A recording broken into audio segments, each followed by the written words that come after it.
श्रीमद् भागवत गीता 9वां अध्याय प्रारंभ। श्री कृष्ण जी बोले, हे अर्जुन, तुम में ईर्ष्या नहीं है, इसलिए यह अति गुप्त शास्त्रीय ज्ञान और अनुभव तुमसे कहता हूँ। इसे जानकर तुम्हारा अशुभ न होगा।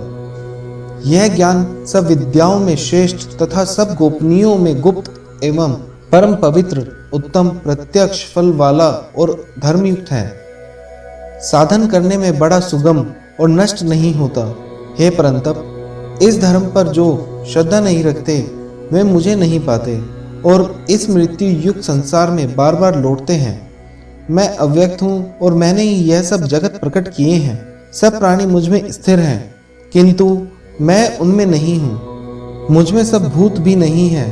मेरा यह ईश्वरीय कर्म देखो। मेरी ही आत्मा सब भूतों का पालन करती हुई भी नियत नहीं है। जिस प्रकार सर्वत्र बहने वाली महान वायु समस्त आकाश में व्याप्त है, उसी प्रकार सर्वत्र भूत मुझ में है, ऐसा समझो। हे कौन्तेय, सभी जीव कल्प के अंत में मेरी प्रकृति में आ मिलते हैं और कल्प के प्रारंभ में उनको फिर उत्पन्न करता हूँ। अपनी प्रकृति का आश्रय लेकर उसके गुण व स्वभाव वाले समस्त भूत वर्ग को मैं बार बार उत्पन्न करता हूँ। हे धनंजय, मेरे ये कर्म मुझे नहीं बांधते, क्योंकि मैं उदासीन की तरह इनमें आसक्त नहीं हूँ और स्थिर हूँ। मैं अध्यक्ष होकर प्रकृति द्वारा चराचर जगत को उत्पन्न करता हूँ। हे कौन्तेय, इसी कारण यह जगत बनता बिगड़ता रहता है। मूर्ख लोग मेरे परम स्वरूप को नहीं जानते कि मैं समस्त चराचर का स्वामी हूँ। जो मुझको मनुष्य जानकर मेरी अवहेलना करते हैं, उनकी आशा व्यर्थ है। कर्म निष्फल, ज्ञान निरर्थक, चित्त भ्रष्ट है। वे उस असुरी शक्ति के वश में हैं जो मोह को उत्पन्न करती है। हे पार्थ, विवेकी जन जो देवी प्रकृति में स्थित हैं, वे मुझे संसार का आदि अविनाशी जानकर अनन्य मन से भजते हैं। वे दृढ़ व्रती सदा मेरा कीर्तन करते और भक्ति से उपासना करते हैं। कोई एकत्र से, कोई पृथक से और कोई मुझे अनेक रूप वाला मानकर उपासना करते हैं। श्रोत यज्ञ मैं हूँ, स्मात यज्ञ मैं हूँ, पितृ यज्ञ मैं ही हूँ तथा औषधि, मंत्र, होम का साधन, धृत, अग्नि और होम भी मैं ही हूँ।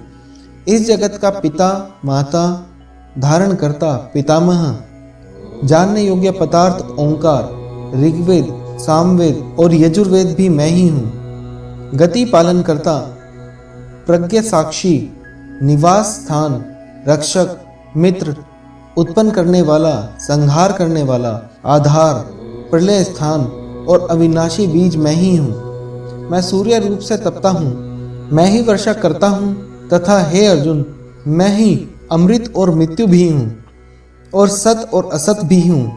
तीनों वेदों के ज्ञाता सोम पीने वाले पाप रहित यज्ञ द्वारा मेरी पूजा करके स्वर्ग चाहते हैं और इंद्र के पुण्य लोक में पहुंचकर स्वर्ग में देवताओं के योग्य दिव्य सुख भोगते हैं। वे उस विशाल स्वर्ग लोक में सुख भोगकर पुण्य के क्षीण होने पर फिर मृत्यु लोक में आते हैं। इस प्रकार तीनों वेदों के यज्ञ आदि धर्मों का पालन करने वाले, भोग की इच्छा रखने वालों का आवागमन होता रहता है। जो अनन्य भाव से चिंतन करते हुए मेरी उपासना करते हैं, उन नित्य योगियों के योग क्षेम अर्थात स्थान, भोजनाच्छादन से इनकी मैं रक्षा करता हूँ। हे कौन्तेय, जो दूसरे देवताओं के भक्त हैं और श्रद्धा से उन्हें पूजते हैं, वे भी मेरा ही पूजन करते हैं, परंतु यह पूजन विधि पूर्वक नहीं है। सब यज्ञों का भोक्ता और स्वामी मैं ही हूँ। जो मेरे इस व्रत को नहीं जानते हैं, वे आवागमन से नहीं छूटते हैं।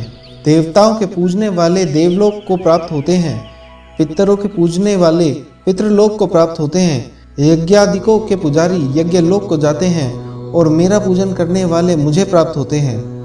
भक्ति से पत्र, पुष्प, फल या जल जो मुझको अर्पण करता है, उस शुद्ध अंतःकरण वाले व्यक्ति के भक्ति से दिए हुए पदार्थ को मैं बड़ी प्रसन्नता से ग्रहण करता हूँ। हे कौन्तेय, जो तुम करते हो, खाते हो, वह सब मेरे अर्पण करो। ऐसा करने से कर्म बंधन रूप शुभ अशुभ फलों से मुक्त हो जाओगे। संन्यास योग में युक्त होकर मुक्ति व मुझको अवश्य पाओगे। मैं समस्त भूत के समान हूँ। ना कोई मुझे अप्रिय है ना प्रिय।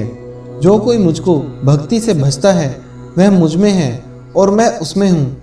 यदि कोई दुराचारी भी हो और अनन्य भाव से मेरा भजन करे, उसको मैं साधु ही मानता हूँ, क्योंकि उसने उत्तम मार्ग ग्रहण किया है। वह शीघ्र ही धर्मात्मा होता है और चिरस्थायी शांति को पाता है। हे कौन्तेय, यह निश्चय करके जानो कि मेरा भक्त कभी नाश को प्राप्त नहीं होता। हे पार्थ, मेरा आशय पाकर नीच कुल में उत्पन्न स्त्रियां, वैश्य और शूद्र भी उत्तम गति को पाते हैं। फिर जो पुण्यवान भक्त राजर्षि और ब्राह्मण हैं, उनकी तो बात ही क्या है। अतः इस नाशवान और दुख भरे संसार में जन्म पाकर तुम मेरा ही भजन करो, मुझ में ही मन लगाकर मेरे भक्त बन जाओ। फिर मेरी पूजा और मुझे नमस्कार कर मुझ में लो लगाए रहकर मुझ में ही लीन हो जाओ। श्रीमद् भगवत गीता 9वां अध्याय समाप्त।